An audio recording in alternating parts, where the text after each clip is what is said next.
39 days since the Cotton Bowl. We are 39 days into the most outrageous offseason we have ever seen in Ohio State Buckeye football history. And it's National Signing Day. Not the one that means anything anymore because 95% of the class was signed, sealed, and delivered in the early signing day period.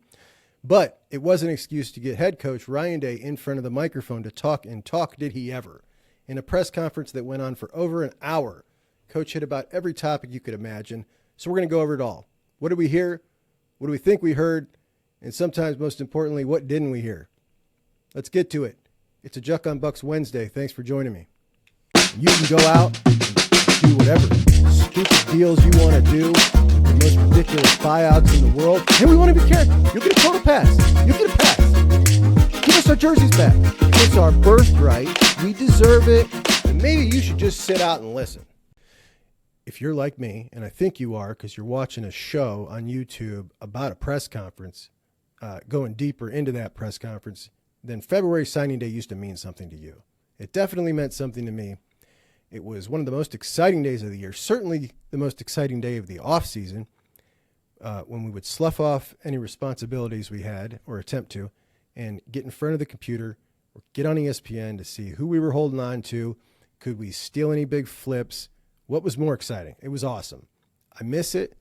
And now the early signing day, which is right in the middle of the transfer portal craziness, bowl prep, bowl games, playoff prep, playoff season, coaches traveling. The calendar is madness. And Coach Day said today, December is kind of a blur for him. And who could blame him? It's absolutely insane. But as we get into the press conference today, I was worried coming into it that the Bill O'Brien stuff would dominate this entire thing because it is kind of a sensationalized story. And, you know, there's a lot there. But a lot of people aren't telling what they really feel about it, I think, because there's something going on here that's, there's a little shame game going on. So Bill O'Brien has a disabled son. Everybody knows that. He's 21 years old. God bless him. But if you question what he's doing in this career move, you're being immediately shamed because somebody has put out speculation that he wants to go to Boston because they have good treatment for his son. Now, Bill O'Brien has never said that. It's pure speculation, but it's spread like wildfire. And God forbid you question his career decision because this is for his son. Listen, I don't speculate about somebody's personal life. That's his personal life. That's his son. I'm not speculating on that. I'll talk about the career move if you want me to talk about the career move. I think what he's doing right now, holding Ryan Day and the Ohio State Buckeyes in limbo like this, while he goes through a lengthy interview process, we're talking multiple interviews, multiple in-person interviews.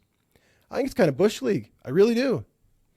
You know, you take a job, you make a commitment, and then another job comes open, and you say, hold on, wait, and he's still like coming to work. Meanwhile, Ryan Day can't move on and go look for someone else. Look, if Bill O'Brien wants that job that bad, I think the classy thing would be to do was resign right away. Listen, I want this job. I don't know if I'm going to get it, but I don't want you to sit here and wait for me. Go find somebody you need. I don't deserve it, and I'm not all the way in, obviously, because he's not. You can't say you're all the way in if you're actively looking for another job. That's the way I feel about it.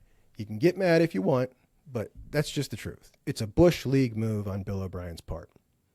Unless, there's only one unless something changed in his personal life between the day he signed the contract with Ohio State and the day that Boston College job came available. However many days that was, wasn't many. Unless something happened in that gap right there that changed, then it's absolutely a Bush League move to leave them hanging like this. And you could see the exasperation on Ryan Day's face today. So anyway, I know some people are going to get irritated with the way I came about that. I grew up with a disabled sister all my life, so you can pound salt, and I really don't care. That's what it is. It's a Bush League move. I was worried that the Bill O'Brien story is so sensational and such a big deal, and it's going on right now, that we would not get to hear anything about anything else that has gone on in this past 5.5 weeks. And there's so much that's happened that I wanted to hear Day's comments on. I criticize the beat when they do things like that. just, each ask a similar question in different ways before you know it, the press conference is over. So I want to give them props today. They were fantastic. A couple of questions in the beginning about Bill O'Brien, and then straight on we went to everything that's happened.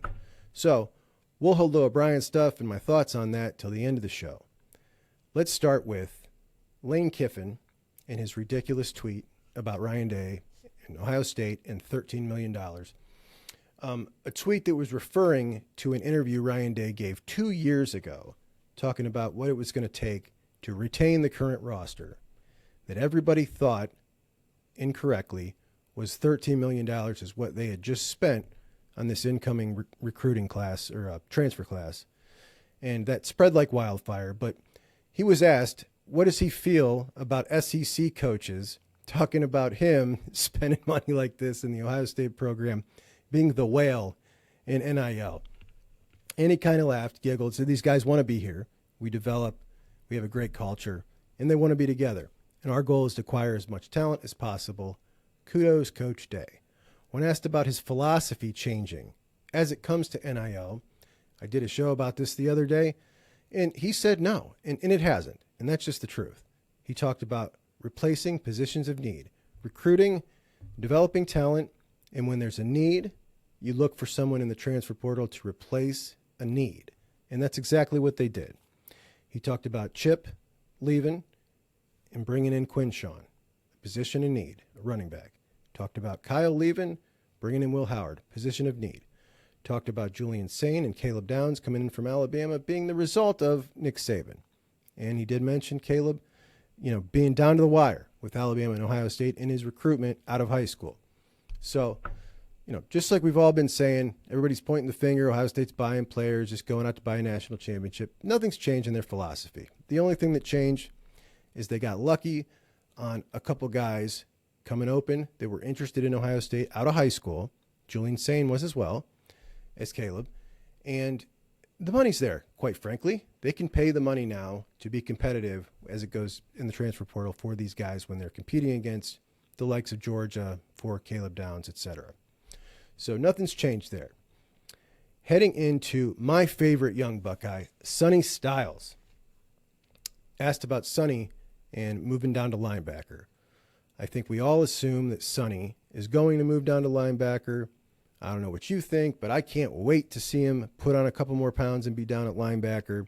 He's too big for safety. He's not quite fast enough, but he's such a tremendous athlete that I credit Jim Knowles and Ryan Day for doing what they had to do to get him on the field, because I'll take a couple misplays here and there from Sonny in the secondary if it means we get to have him on the field more often than not. I love him. When he hits people, they just crumble. When he hits people, they react differently. Their body goes down differently. He's so smart. He's so quiet, stoic. He's just an absolute stud. So mature, too, for a kid that age. Freaky athleticism. He's a throwback player. And he is absolutely embracing different roles, according to Coach Day, which I take to mean they've talked to him and he's said, yes, I want to go down to linebacker. That's what I read out of that comment. So, awesome news on Sonny. So whether Bill O'Brien stays or goes, there is another vacant position. So you had Parker Fleming out, Perry Eliano out, Corey Dennis out, 3 spots out. Then you brought in Guerreri and you brought in Bill O'Brien. So you had 1 left. Now, O'Brien leaves, you got 2.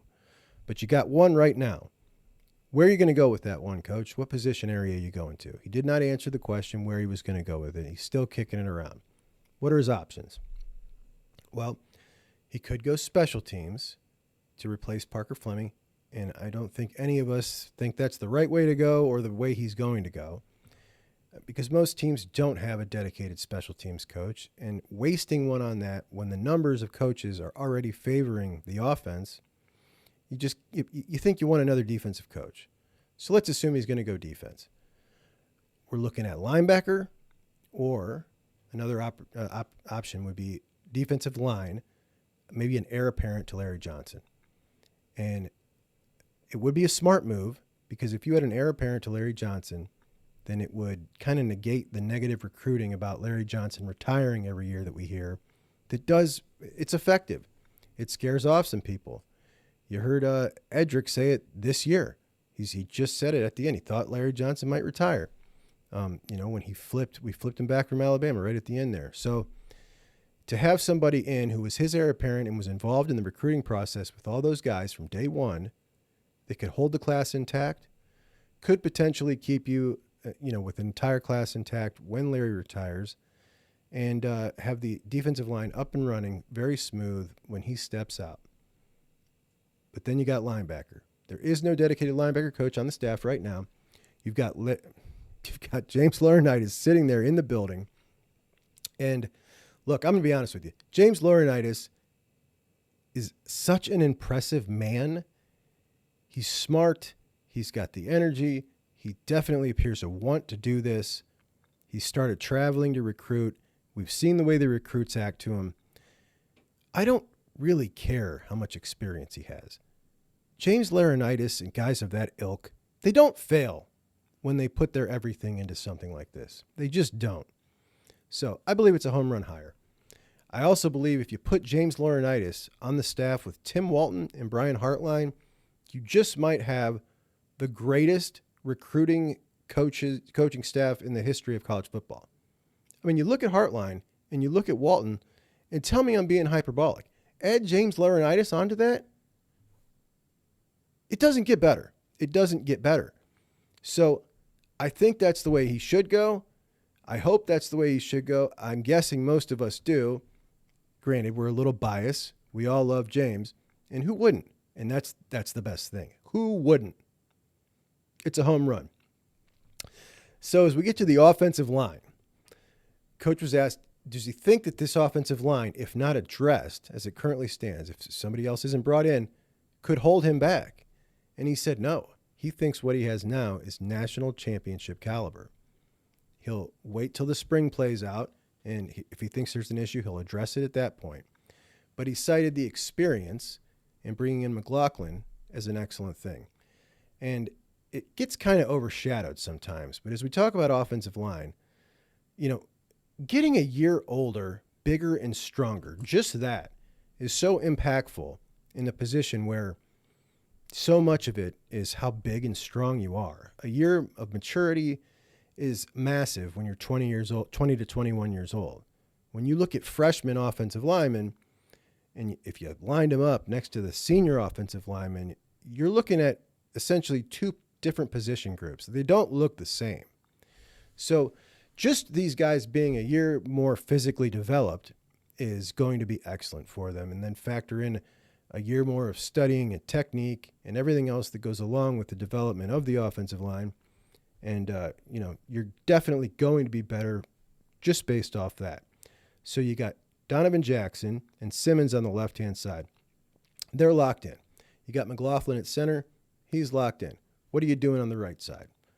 So Coach cited Josh Fryer, Luke Montgomery, and Tegra Shabola, as well as former center Carson Hinsman, who is not going to be playing center next year. So you got those four guys running for that right guard and right tackle spot. And he does want to try Fryer at guard. He said he has a little swing capability, but he's going to play both because he thinks he's flexible enough to do so. So where that goes, we don't know yet. I think Shabola and Montgomery are the two best of that crew there, but we'll see a long time before they're going to have to decide on that. Asked about Sayin coming in and making that 5 quarterbacks to the quarterback room instead of 4. What he usually guns for is 4 in the quarterback room, and how he's going to get them all 5 reps. Day said he's just going to try the best he can. It's about getting him the most reps that he can, and the cream will rise to the top. That was followed by, what about the cream that doesn't rise to the top? Will they then transfer out? She said, we don't think about it like that. And he shouldn't. But we all know it's true. So we'll get to that when we come to it, but there's no way that there's going to be 5 in that quarterback room for too very long. And that's just the way college football is these days. And, who can blame these guys? They want to play. They only got so many years to do it. And you got to go where you can play. So does Ryan Day think this offensive line, as it currently stands, is championship caliber? He does. He said he will play it through the spring, and he'll address it afterwards if he doesn't feel that way. So as it stands now, he believes this is a national championship caliber offensive line unit. What's that unit? Well, you got presumably McLaughlin at center, Donovan Jackson at left guard, Josh Simmons at left tackle. That should be locked in. On the right side, for your right guard and your right tackle position, you're looking at Carson Hinsman, former center, moving over somewhere, Tegra Shabala, Luke Montgomery, Josh Fryer. Between those four guys, you're going to get those two spots. These are quality dudes. These are quality ball players. They're all a year older, a year stronger. Offensive lineman development, like just being 1 year bigger and stronger, is massive. So everybody gets better just based on that. And add that into everything else, the studying, the technique, the assignments, they're all going to get better. And then it's about playing as a cohesive unit. You got a smart veteran center now. That's massive. And, I kind of agree with him. I think this is going to be a championship level. I swear I'm not always this positive. I really am not. But this team and what they've got going on in this last 5 weeks has just totally changed my attitude so much on Ryan Day. And we'll talk about that at the end of the show. Asked about Jeremiah Smith. Of course, we remember Jeremiah Smith when Coach Day was talking in the early signing day. He had not officially given them word that he was in. And then Pantone brought him the phone, and Day kind of dropped at the knees, and he said he was in. But he didn't put his signature in, pen to paper, until the following day. So he couldn't talk about him to the press until the following day. Of course, we haven't heard from him since then. So he's never said anything about Jeremiah Smith being a Buckeye officially. And he did today, didn't have much to say other than, obviously what we would all say. He's crazy talented, skilled, and he's expecting big things, which we all are. We haven't seen a guy this dynamic coming out of high school since A.J. Green, Megatron, Julio Jones. Like, he's that caliber of dude. And there's literally no way that a guy like that isn't super successful at Ohio State. No way. No chance. He's going to be amazing. Is there a different sense of urgency right now in the team? Many people feel like since Michigan won the championship, that Ohio State has basically kicked it into, four-wheel drive. All systems go. We're doing whatever it takes. And Coach Day was asked, is that the case? Is there a different sense of urgency in the program right now to win next year? And he said no. He said there's always that much urgency. And if you look back the past 2 years, he said we were a play or two away. And he said several times it's about chasing that 1 or 2%, that 1 or 2% that we are missing, that we are always trying to chase. That's how close we are. And he really believes that's how close they are. And I don't know if it's quite that close from last year's team, but everything we've got cooking for this year, I do believe that it is 1 or 2% away. And it's all right there for the taking. And does he feel it's a championship roster? Absolutely, he does. He also said he felt last year was a championship roster. Asked if Seth McLaughlin and Caleb Downs understand the rivalry with Michigan better or somewhat now that they played Michigan in the Rose Bowl, which I don't know how that correlates at all because they've played Michigan, how they would understand the rivalry between Ohio State and Michigan better. But he said they definitely both understand the rivalry, and Caleb definitely gets it because he was obviously very close to the program coming out of high school and spent a lot of time talking to them and knows all about that. So he said they're ready to roll. He also said that he's found it pretty interesting that all the guys seem to be talking to McLaughlin and Downs and Quinshawn about their experiences at Alabama and Ole Miss and kind of comparing how they do things at Bama, how they do things at Ole Miss to how it's done in Columbus. So Coach Day found that interesting. Doug Lesmerises, my favorite journalist, asked, do you think you'll be able to find someone that you can trust even if Bill O'Brien's not here? Are you just going to put someone in that spot? Now, he said the idea at the beginning of the press conference, the idea, whether it's Bill O'Brien or not, is to give over play calling of his offense to somebody else. Basically, I'm hoping this works out. But then he did say at the end, it's not going to be just anybody. So let's get into the Bill O'Brien stuff. So Bill O'Brien was at the Woody today. He apparently was at work. The beat reporters reported as they were talking as the press conference winded down that he walked right by him, walking in with his Ohio State backpack on. So he was at work today. But I've also read several things today that said this is essentially a done deal and Bill O'Brien's going. You know, I got to say, there's been this little shame game kind of going on because people are speculating, and it's pure speculation, as Bill O'Brien has not said a word about it, that Bill O'Brien may want to be in Boston because his disabled son could get treatment at a hospital that specializes or has a department that treats his son's disability.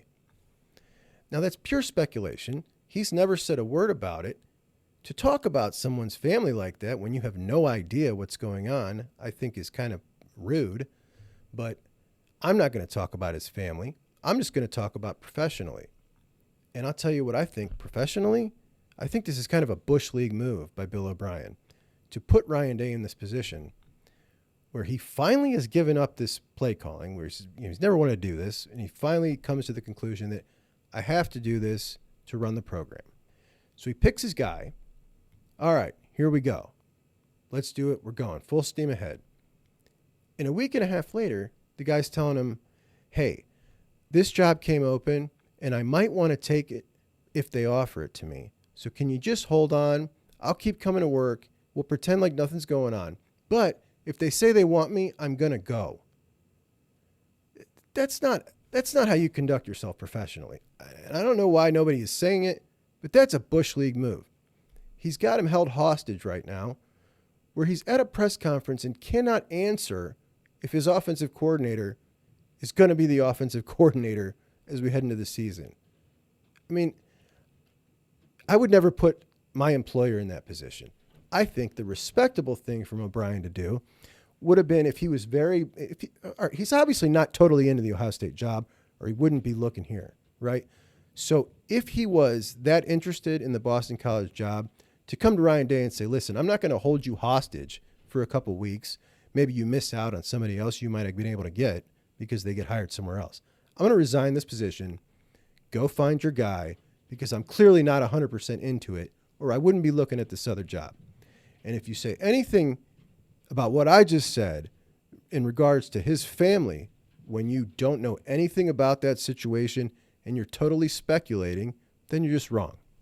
That's my thoughts on it. So what happens with Bill O'Brien, I don't know, but it certainly seems like all signs are pointing to he's out and Ryan Day is back to the drawing board, but he said he is working on contingency plans right now already. Day also made it a point to shout out General Manager Mark Pantoni, who is, at this point, I mean, he's an Ohio State legend, right?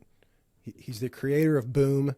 His energy coming in with Urban when he did was palpable. Urban relied on him for a ton, and the whole program has come to rely on him a ton. He's the man behind the scenes. He's the wizard. And when you think about how much his job has changed since NIL, I mean, it's just got to be tremendous. And I wish someday we could get a layout of kind of how this operates. Because if you sit and you think about it, you got two major NILs, right? Okay, these guys got the money.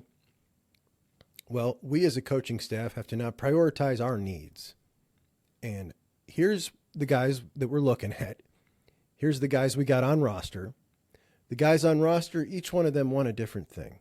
The guys we're going after, each one of them want a different thing. We don't have enough money between these two entities to pay all of them what they want. So now we have to go prioritize who we can get what, who we can talk down off of what they want.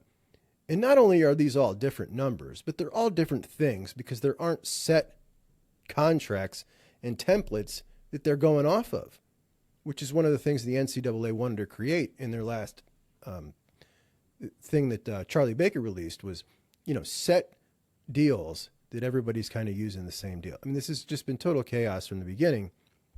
So It's kind of learn as you go. And we saw in the first couple of years, the money really kind of wasn't totally there to be able to criticize anybody for how they were handling it, or really even, I think they probably did a pretty good job, but I think it's unfair to criticize when we didn't really, well, I know that they didn't have the money that they needed. We don't know exact figures, but we know they didn't have as much money as they do now. So now they've got money, and we've seen how they orchestrated this transfer portal and orchestrated this senior class returning when they have money.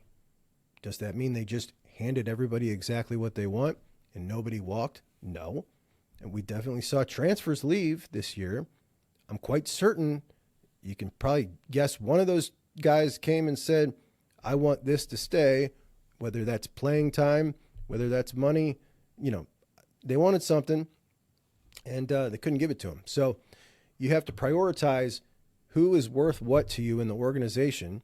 And basically, you've just created yourself this salary cap, this budget. And the money just changes, right? I mean, it's absolutely insane. It is a total cluster. And the fact that this guy, who has no experience in it, has been able to navigate these waters the way he has, it's tremendous. It's tremendous. And this guy, he is. And he's an Ohio State legend at this point. Mark Pantoni is an Ohio State legend. So that'll wrap up today's press conference thoughts. Those are my initial thoughts. Based on the time of year and that there's not much to go on to sit and talk about, I'm sure a lot of answers in this press conference may come up again, and so we'll double back on them. But, I think this week we'll get into the Contender series that I've been working on. And basically, we know Ohio State's going to the playoffs next year. No doubt about that. Who is Ohio State playing in the playoffs next year?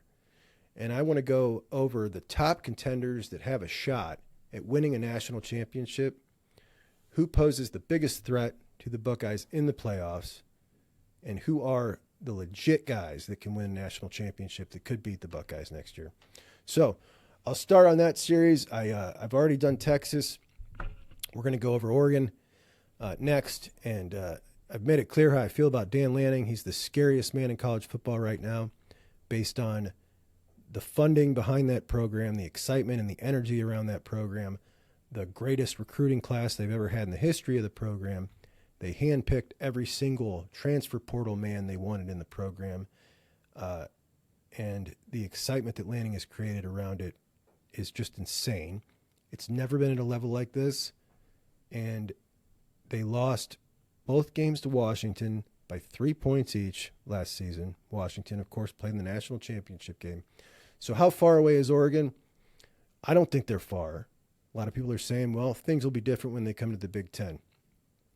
They'll certainly have some tougher games on the schedule, more tough games on the schedule, but they'll be favored in every single one. They're already favored against Ohio State in the early line. When Ohio State goes out to Autzen, Oregon's a 1-point favorite right now. So that means on a neutral field, Ohio State would be the favorite to win the game. But that also means they're going to be favored against everybody else in the league. So Oregon, legit. Contender series on them coming. Texas done. We'll release that one.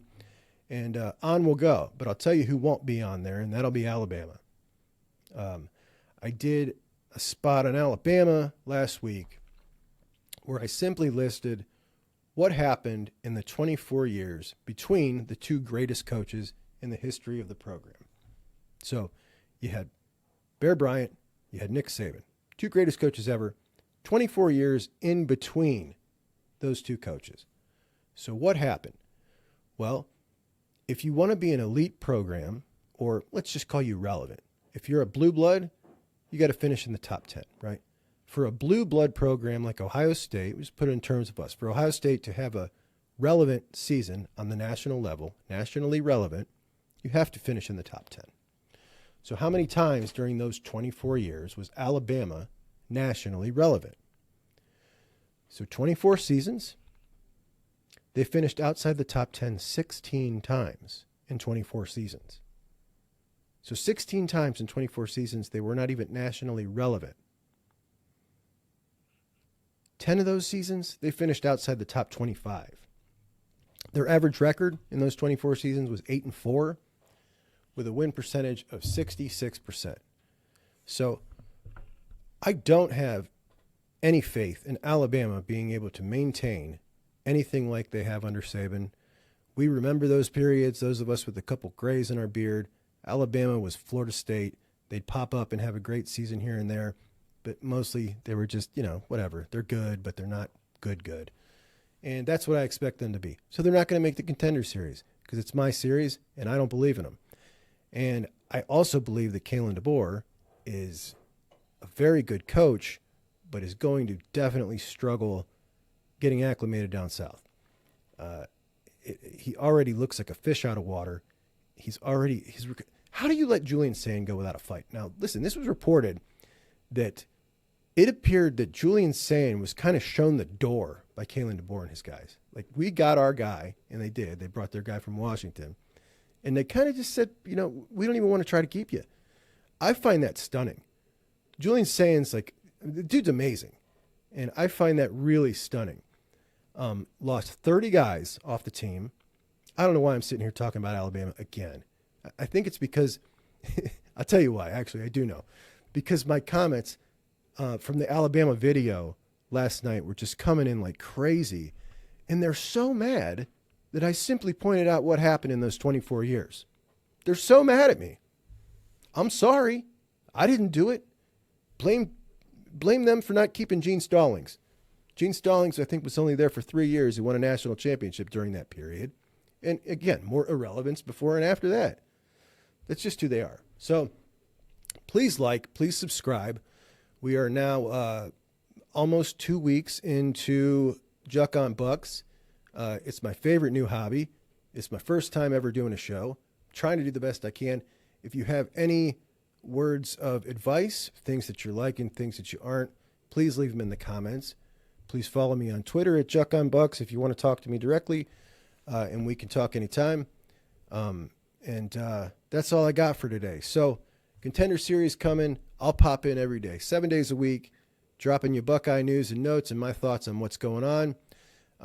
Just a dude like you who likes to rap about the Buckeyes. So come join me anytime, and I will be here with you every single day for at least 7 to 10 minutes, right?